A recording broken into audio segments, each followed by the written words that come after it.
In the Christian tradition, the disobedience of Adam in the Garden of Eden is a foundational event that shapes the understanding of sin and its consequences for all humanity. Genesis 2:17 states, "But you must not eat from the tree of the knowledge of good and evil, for when you eat from it you will certainly die." This verse highlights God's command to Adam and the dire consequence of death linked to disobedience. Adam's failure to obey this command did not just result in physical death but brought about spiritual death, alienating humanity from God. Romans 5:12 further explains the impact of Adam's sin.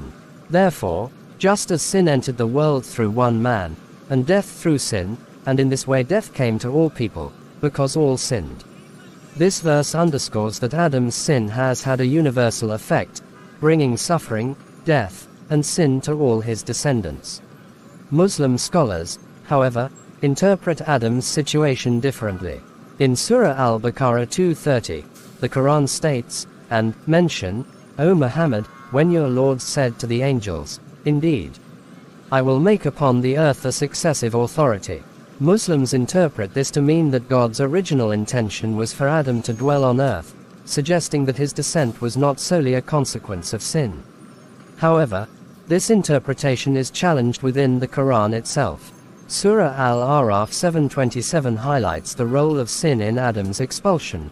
"O children of Adam, let not Satan tempt you as he brought your parents out of paradise, 8 stripping them of their clothing to show them the private parts." This indicates that Adam's removal from paradise was a direct consequence of his sin, not a preordained plan.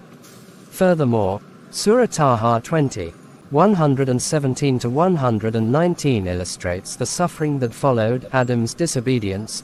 "Then we said, O Adam, indeed this is an enemy to you and to your wife. Then let him not remove you from paradise so you would suffer." The suffering that mankind endures today is a result of Adam's sin, refuting the idea that his earthly life was part of God's original plan. Thus, from a Christian and Quranic perspective, it is evident that Adam's sin had profound consequences, leading to the suffering of his offspring and contradicting the notion that humanity's current state was always intended.